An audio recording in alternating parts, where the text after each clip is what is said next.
Hello guys, स्वागत है आप सभी का पार्ट 2 के अंदर। सुषमा और पंकज की लव स्टोरी में किसने घोला जहर, इस कहानी का। जैसा कि आपने पहले पार्ट में सुना, सुषमा जिद करती है पंकज के साथ चलने की और कहती है मैं कुछ नहीं जानती, मैं गेस्ट हाउस में ही तुम्हारे साथ रह लूंगी। पंकज कहता है सुमी जिद नहीं करते, वहाँ सब लोग अकेले रहते हैं, तुम्हारे साथ वहाँ चलना ठीक नहीं है, बस थोड़े ही दिन की बात है। क्या मेरी माँ और बहन तुम्हें प्यार नहीं करती? बस मैं यूं गया और यूं आया। इतने में पंकज की गाड़ी का समय हो रहा था, वह सुषमा को विदा लेकर चला गया। पंकज 4 बहनों का अकेला भाई था। आज छोटी बहन का जन्मदिन था। पंकज को 3-4 दिन हो गए थे।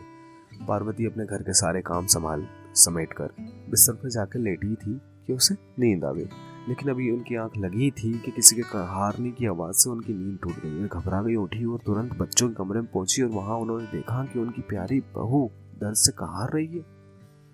उन्होंने तुरंत कमरे की बत्ती जलाई और देखा सुषमा बेहोश सी पड़ी है। उन्होंने बहू को बहुत हिलाया डुलाया, बट उसने आंख नहीं खुली। इसके बाद जो उन्होंने देखा, उनकी आंखें फटी से फटी रही। उन्होंने ये देखा कि सुषमा के बिस्तर के नजदीक एक खाली कांच की बोतल पड़ी है। उस बोतल पर लिखा है जहर। यही देखते देखते वो बेहोश हो गई।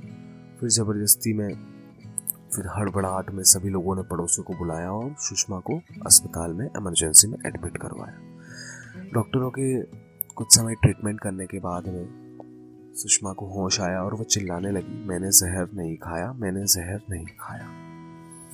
तो ये सब बात होने लगी। इतने में पंकज को बुलाने के लिए भी सूचना दे दी गई थी। पंकज भी पहुंच गया। वो भी अगर सोचने लगा कि इसने जहर क्यों खाया। सभी लोग ये सोच रहे थे कि आखिर जहर क्यों खाया, अब क्या होगा, कभी कुछ हो गया तो आजकल जो केस होते हैं जहर बताना वाले, ये वो सारे हमारे ऊपर भी लगेंगे, पुलिस हमको ले जाएगी, ये वो सारी बातें होने लगी। जब परीक्षण हुआ तो उसके परीक्षण में जब डॉक्टरों ने उसके पेट का सारा पानी निकाला, जो भी खाया पिया था सब कुछ निकाला, और उसके बाद में जब उसका परीक्षण किया गया तो उसमें एक भी जहर की बूंद नहीं थी। पार्वती ने बहू के सिर पे हाथ फेरते हुए कहा, बेटी आखिर ये सब क्यों किया, मेरी तो जान ही निकल गई थी। सुषमा कहती, तुमने हमें कहीं का नहीं छोड़ा। पंकज कहता है सुषमा को, सुषमा तुमने हमें कहीं का नहीं छोड़ा। पूरे मोहल्ले और मेरे दफ्तर में इतनी बदनामी हुई है कि हम किसी को निगाह मिलाने लायक नहीं रहे। आए दिन दहेज के केस होते रहते हैं। डॉक्टर परीक्षण में तनिक भी अगर कमी रह जाती तो हम सब तो जेल पहुंच गए होते। हमारी कौन सुनता। तुमने तो हम सबको जेल भेजने की तैयारी कर रखी थी। तुमने तो कोई कसर ही नहीं छोड़ी। अभी अब कितने लोगों को विश्वास आएगा कि तुमने जहर नहीं खाया था। पंकज के हृदय को सुषमा के इस नाटक में बहुत बुरी ठेस लगी। यानी कि सुषमा ने ये जो नाटक किया था, इससे पंकज को बहुत ज्यादा धक्का लगा। उसका हृदय चूर चूर हो गया। पार्वती ने अपने बेटे को समझाने का बहुत प्रयास किया, लेकिन पंकज माना ही नहीं।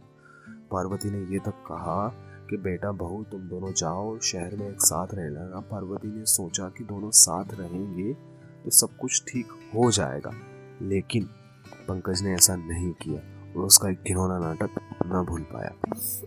अब इस बीच सुषमा के जो परिवार वाले थे उनको भी सूचित कर दिया गया। वो लोग भी आ गए। वो लोग भी तरह तरह की बातें करने लगे। उनकी माँ, सुषमा की माँ को तो जैसे ये खबर मिली कि जहर खा लिया है उनकी बेटी ने, तो वो बेहोश हो गई।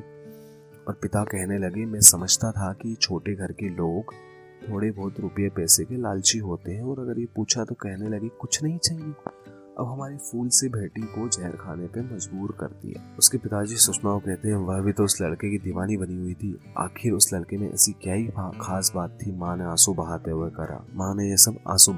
कहा। ये कहानी का दूसरा पार्ट था। इस कहानी का तीसरा पार्ट डिस्क्रिप्शन में लिंक है, प्लीज वहां से जाके आप देखें। बड़ी ही इंटरेस्टिंग कहानी है। Thank you so much.